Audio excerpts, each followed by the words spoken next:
अस्सलामुअलैकुम। मैं अपने इस यूट्यूब चैनल में आप सबका वेलकम करती हूँ। आज की इस वीडियो में 7 to 8 इयर्स ओल्ड के लिए हम प्लाज़ो पैंट बनाएंगे। तो सारी डिटेल्स जानने के लिए वीडियो को एंड तक ज़रूर देखें। सबसे पहले 1 मीटर फैब्रिक लिया है।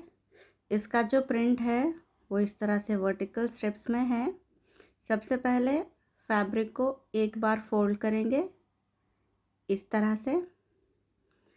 इसमें हो गए हैं 2 लेयर्स। अब एक और बार इस तरह से फोल्ड करेंगे। प्रिंट जो है वो वर्टिकली होना चाहिए। कॉर्नर से एक स्ट्रेट लाइन ड्रॉ करनी है फैब्रिक को स्ट्रेट करने के लिए। इलास्टिक के लिए 2 इंच का मार्जिन दिया है। 1 इंच की इलास्टिक की विड्थ है तो 2 इंचेस का यहाँ पर फोल्डिंग के लिए मार्जिन है। पैंट की रेडी लेंथ है अराउंड 32 इंचेस। तो 32 इंचेस पर हम इसकी लेंथ की मार्किंग करेंगे इस तरह से। 3 इंच का एक्स्ट्रा मार्जिन दिया है नीचे से पौंचे को फोल्डिंग के लिए इस तरह से। इसकी विड्थ है अराउंड 11 इंचेस 2 टाइम्स फोल्ड के बाद। क्रोच एरिया रहेगा अराउंड 10 इंचेस पर। रेडी ये 11 इंचेस का होगा इस तरह से। विड्थ हो गई 11 इंचेस। 2 इंच पर हम एक और बार मार्क करेंगे और इस मार्किंग को ऊपर की तरफ लेकर जाएंगे इस तरह से। यहाँ पर एक छोटा सा बॉक्स बनाना है और इस तरह हल्के से हम गोलाई में इसको शेप देंगे इस तरह से। पौंचा जो है वो है 8 inches. Half inch extra stitching margin 8.5 पर हम इसकी मार्किंग करेंगे। अब ली है प्लाज़ो की स्केल। स्टिचिंग मार्जिन से इसको रखेंगे और इस तरह से प्लाज़ो का शेप देंगे स्टिचिंग मार्जिन के साथ। सारी मार्किंग्स हो चुकी है। अब हम कर लेंगे इसकी कटिंग। इसी के साथ प्लाज़ो की कटिंग बिल्कुल रेडी है। अब हम ये ज़रूरी से कट्स लगाएंगे।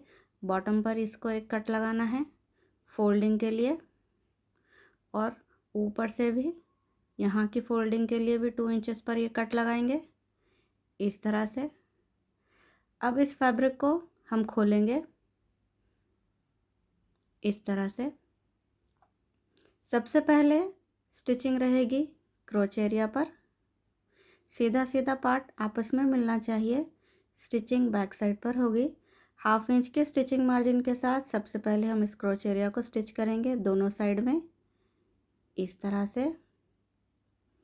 इसकी स्टिचिंग के बाद बारी है पौंचे की स्टिचिंग की। अब जो कट्स लगाए थे उतना ही फोल्ड करना है इस तरह से। अब हाफ इंच का मार्जिन देंगे और इसको इस तरह से हम स्टिच करेंगे दोनों तरफ। इसकी स्टिचिंग के बाद पैंट कुछ इस तरह से लगेगा। अब एक और स्टिच लगाना है सेंटर से इस तरह से। फैब्रिक को पकड़ेंगे। पौंचा था 8 इंचेस। हाफ इंच का मार्जिन दिया था तो हाफ इंच की स्टिचिंग मार्जिन के साथ इस तरह से हम यहाँ तक स्टिच करेंगे।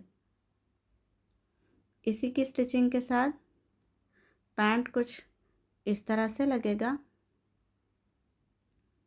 अब करना है इसको सीधा इस तरह से। इलास्टिक हमने ली है 1 इंच विड्थ वाली। इसकी लेंथ है अराउंड 22 इंचेस इस तरह से। अब हम इसको पहले इस तरह से रखेंगे और सेंटर से इसको जॉइन कर लेंगे अच्छे से। इसको दोनों कॉर्नर्स को अच्छे से जॉइन करना है। अब बारी है इस इलास्टिक को प्लाज़ो पर अटैच करने की। जो कट्स लगाए थे उस कट्स को ध्यान में रखेंगे। फैब्रिक को इस तरह से खोलेंगे। इलास्टिक को रखना है यहाँ पर और इस कट्स का ध्यान रखते हुए इसको हम एक बार फोल्ड करेंगे। यहाँ पर एक स्टिच करना है। इलास्टिक पर स्टिचिंग नहीं आनी चाहिए, स्टिचिंग हम सिर्फ फैब्रिक पर करेंगे। 2 इंच का मार्जिन दिया था, तो 2 इंच का ध्यान रखते हुए हम इस तरह से फैब्रिक को हल्के से फोल्ड करेंगे और फैब्रिक पर स्टिच करेंगे। ओवरऑल इलास्टिक पर स्टिच बिल्कुल नहीं आना चाहिए। इस तरह से स्टिचिंग के दौरान हम फैब्रिक को बिल्कुल भी नहीं खींचेंगे, बस इसी तरह से इसकी पूरी गोलाई में स्टिचिंग करनी है। इसके बाद अब इसको करेंगे स्ट्रेच ताकि फैब्रिक इक्वली डिस्ट्रीब्यूट हो।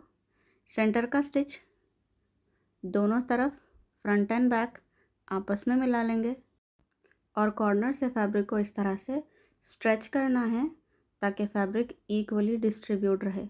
अब इसको हिलाना नहीं है, धीरे से इसमें सेंटर में हम एक स्टिच लगाएंगे। पहले कर लिया है स्टिच को लॉक, धीरे धीरे इलास्टिक को खींचेंगे और इस तरह से सेंटर में एक स्टिच लगाएंगे।